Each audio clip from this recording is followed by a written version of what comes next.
I heard that UVA is going to organize a ping pong friendship tour. So how is that going on?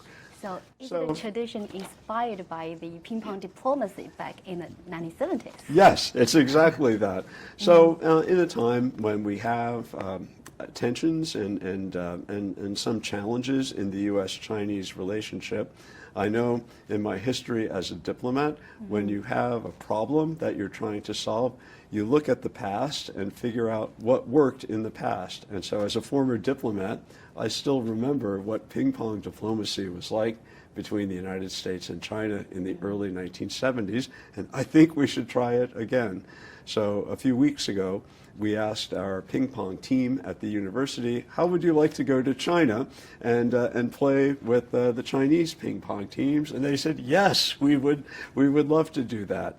We would like to bring the ping pong team here in January for a couple of weeks, not just to play ping pong, but to learn something about Chinese culture, to learn something about Chinese history, and to just be with Chinese people so that we can learn from each other. The ping pong diplomacy paved the way for normalizing China-U.S. ties. So as an experienced diplomat, how do you view the current U.S.-China relationship?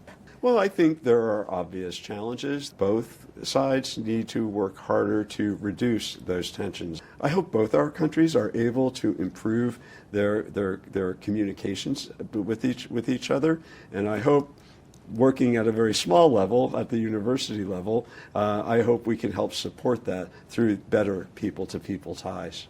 In what ways have educational cultural exchanges and people-to-people contacts impacted bilateral relations?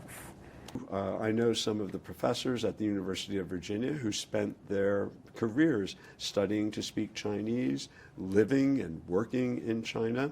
And so when there are problems, people who have lived here, who speak the language, who have seen the world through Chinese eyes, they can say, here's how China sees the world. If we want to solve a problem, this is how we should approach it. If we never talk to each other, or I don't know how you see the world, or you don't know how I see the world, it's hard to solve problems. So I think doing it in academic exchanges, it's a lot easier than in political or diplomatic channels. So I think it gives a good foundation to improve the relations on a political and diplomatic level.